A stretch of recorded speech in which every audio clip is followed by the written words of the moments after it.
Hi, my name is Cameron Harity, And I'm Carmela Hatch. and we work for the Duluth Public Library. We are early literacy specialists here at the library, and we work for Every Child Ready Duluth, which is the library's focus on improving school readiness in Duluth. We work with community partners to support our families, children, and educators. We also follow the practices of Every Child Ready to Read, which is a parent ed initiative surrounding early literacy. One of our strongest partnerships is with the Northland Foundation, as they are a strong supporter of our initiative. As part of our work with them, we have created these videos, and we hope that you watch them.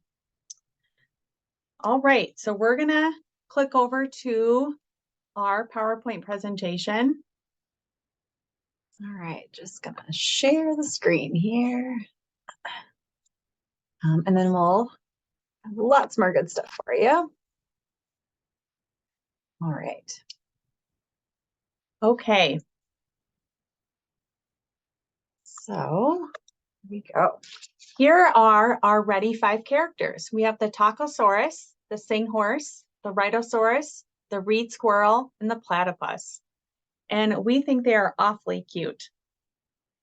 So as we go through these videos, you'll see how each of these characters pertain to our practices. We would also like to tell you that early literacy is not teaching young children to read. It's building their skills so that whenever they are ready to start learning to read, they'll have a solid foundation. These skills are great for social and emotional development and builds other skills too. And if you watched our first video, we went over kind of what early literacy is, a little more in depth about how children's brains get ready to learn and read. So feel free to check that out if you haven't yet. Children learn best by doing, and they love doing things with their grown-ups in their lives, and that's you. Before they can learn new things, they need to feel safe and loved, and you're already doing those things. The most important part of building early learning is just spending time together. So thank you, first and foremost, for spending time with little ones in your life. So we mentioned those 5 early literacy characters that correspond to these practices that will build the skills kids need to learn to read. So this video is going to focus on how talking with children is a key practice for building those skills. And we'll provide you some ideas how you can talk more and make the conversations you have with your little ones more intentional and more robust. This might seem like a pretty basic or obvious thing to talk with your kids, but that's great. That means you're already doing this all day long. And so it's not meant to be an extra chore. We're just going to talk a little bit more about why it's so important to talk with your young children and kind of how you're building those skills when you do this simple act. So we're going to go over a little bit of like why talking matters and what's so important about it. Young children cannot learn from a screen, not even a person in an educational video, until at least age 3. Video chat is different because they do recognize faces. But very young children can't understand that a person in a video is real and represents an actual adult. But when you are with them talking and interacting, they are able to focus and hear the words you say and connect them to the world around them. Talking with children in person or even over video chat allows you to connect your words to their world and help them understand their meaning better. Point to objects as you say the words. Count things around you. You can even teach babies simple sign language signs to help them express themselves before they can use words. Young children, as you all know, are extremely curious. Their brains are full of new connections, and whether they express it or not, they have lots of questions about the world. By talking often to children, it encourages them to continue that curiosity, to ask questions and explore the world around them. So another thing about talking is that children obviously learn to hear and speak words before they're ever going to learn to read or write them. So the greater number of words that they're exposed to, which is words that they are hearing from you and other people, it will be easier for them to eventually read those words. They'll have all those sounds and meanings kind of stored away in their brains. And I always, like to say, don't ever be afraid to use new words or big words with children. You'll be surprised just how quickly they'll pick up on those and love to repeat a great big new word, which can be pretty adorable. And so, children need lots of those opportunities to play with words and play with sounds. So, especially those sounds that rhyme, it's a huge part about building up that bank of words in their memory that they'll need for reading. So, even things like playing with farm animal sounds, nonsense sounds, just like making it playful and fun might seem silly, but that's really important for them to get used to hearing that. You're a trusted and comforting presence, so hearing your voice is often soothing and reassuring. It might feel especially silly to talk to babies and toddlers before they can talk back, but they love hearing your voice and are always listening to the things you say, especially if children are away from their parents. Having caregivers who communicate what's happening around them, what they're doing, and what to expect next can be very comforting.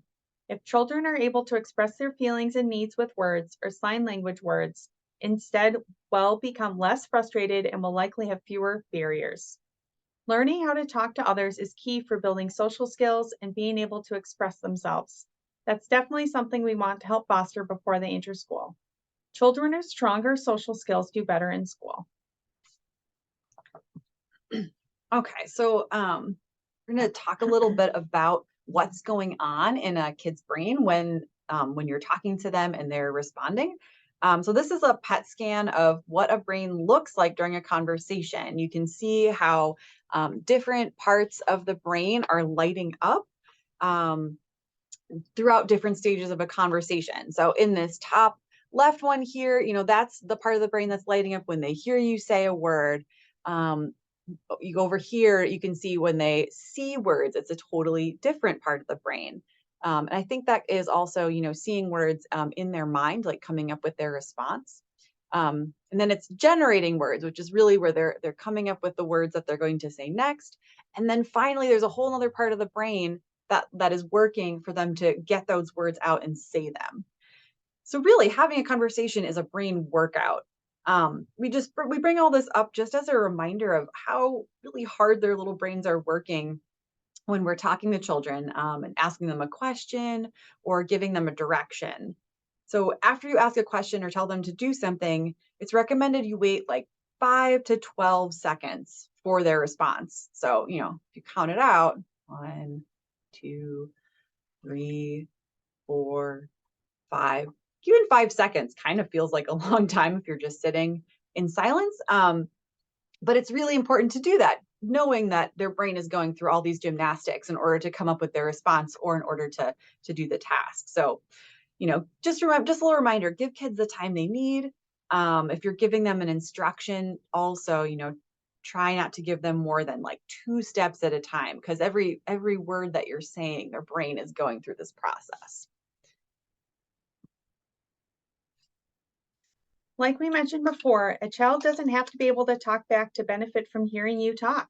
And even when children do babble or squawk back to you, that's a conversation too.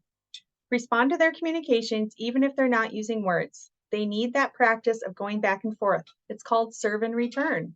Young children serve or start an interaction by making sounds, pointing to things, smiling, and eventually talking to you. It's important to respond to those offerings and when possible, serve it back to them with a response and or a question.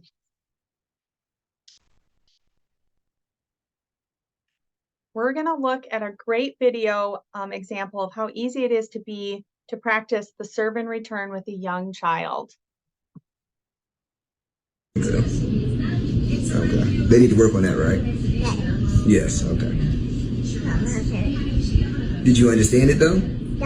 No. Okay. All right. Huh? Oh, no, not this one. This is the grand finale of this. Okay. Yeah, that's the last one. That's what I was wondering. I don't know what they're gonna do next season because they did some stuff this time. Exactly what I was thinking. Oh yeah.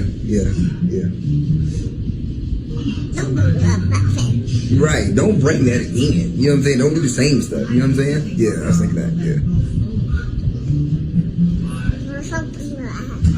Yeah. Like go somewhere else with that, but don't bring it here. You know what I'm saying? Yeah.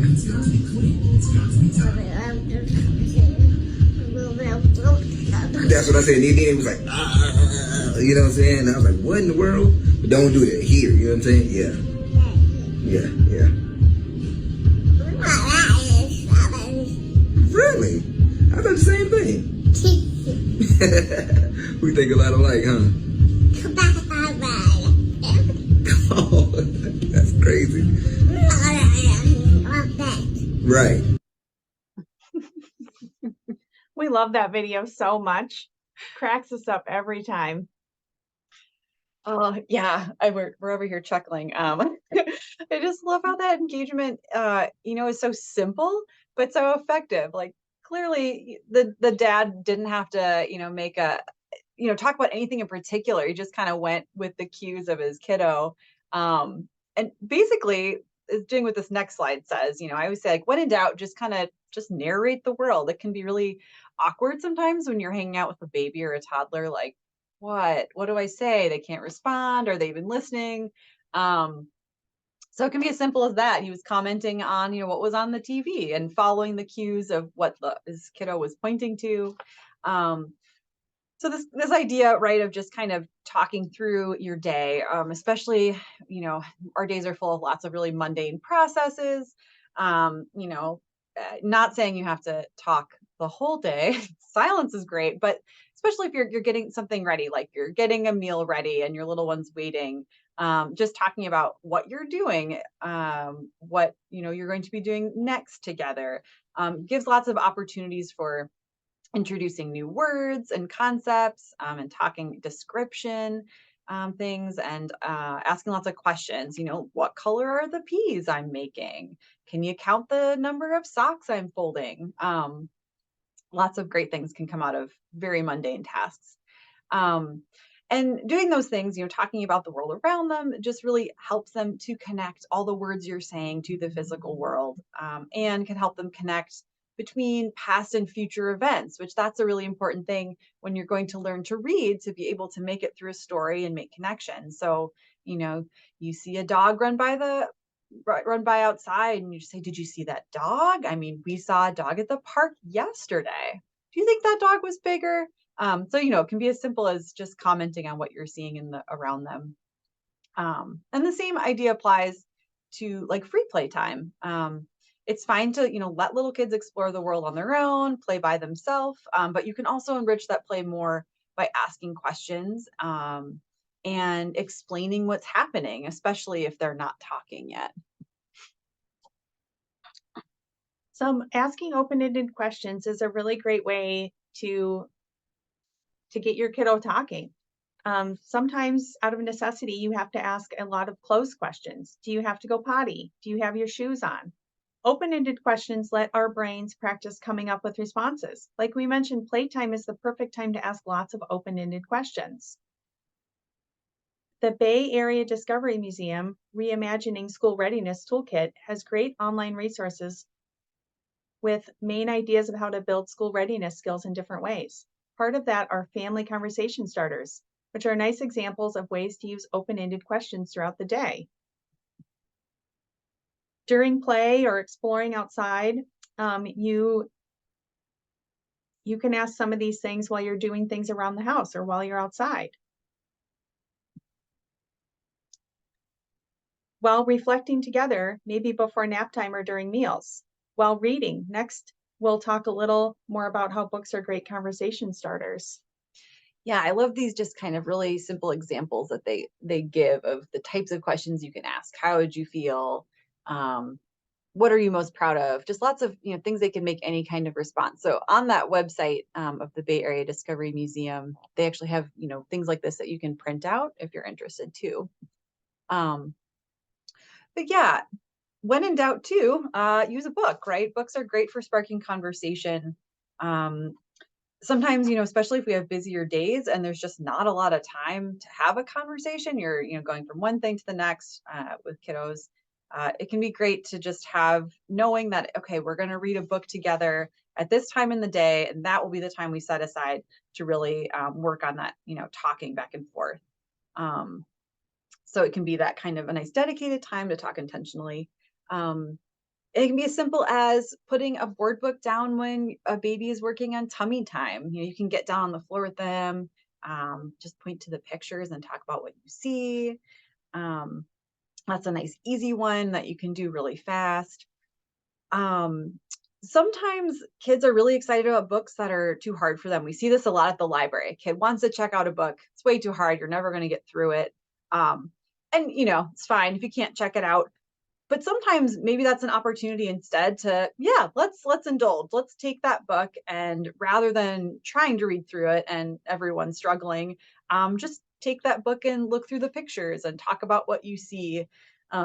Especially if it's a topic that gets them really excited, it can be a way for them to start building a good connection with a book and have that conversation about something they love.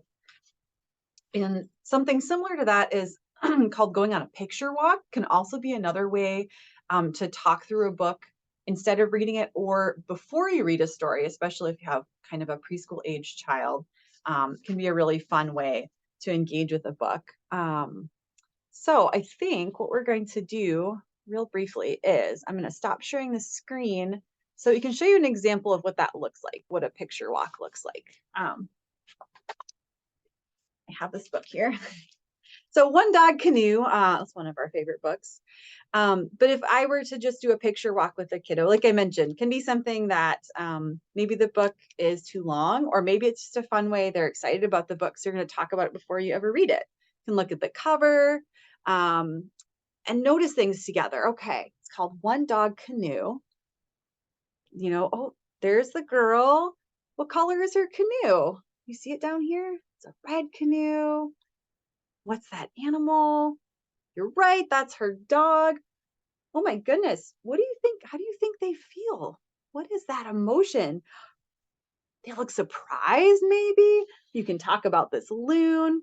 You can kind of talk together. What do you think why do you think they're surprised? Lots of questions you can ask, right? You can start from the beginning of the book to, okay, there they are. There's their canoe. What else is packed in their canoe there? How do you think they feel about getting out in the canoe? What time of year is it? Maybe you can relate this to a time you've been on the water.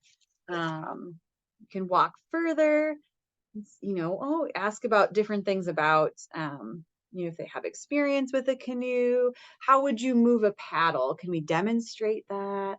What are the dog and the girl wearing? Life vests. Why do we need to wear life vests? Talk about water safety. And there's lots of little animals to try and see what those are. And then you can keep going in the story. And this is even without reading it. Like, okay, so they're in a canoe. What kind of animal do we see here? You could talk about what is this giant pile of sticks back there? That's the beaver's house. And then wait, in this next picture, the beaver? Where's the beaver now? He's in the canoe? How do you think that happened? So you get the idea. You can walk page by page through a book. You can, if it's a great way if kids are just too young for a story to jump ahead, they're kind of over it and they don't want to read it. You're like, okay, cool, let's just talk about this page instead. So that's the idea of a picture walk. Pretty simple, but can be a really nice way, like we said, to spark a conversation or to another way to use a book. All right, we're going to jump back into those slides and kind of close up, I think, here. All right. We were using books.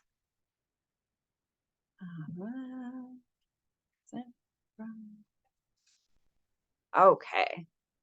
So that is what we had to share today about talking with your little ones. And I think Cameron and I can then talk about ways you can learn more. Yeah, so you can find us on Facebook. We have an Every Child Ready Duluth group, which posts library events, virtual story times, and early childhood resources. course, there's our lovely logo, which we adore and we utilize. Yeah, and that DuluthLibrary.org is our library website. And from there, you can get connected to the Every Child Ready Duluth website as well, which has even more resources, especially for parents and caregivers of young children.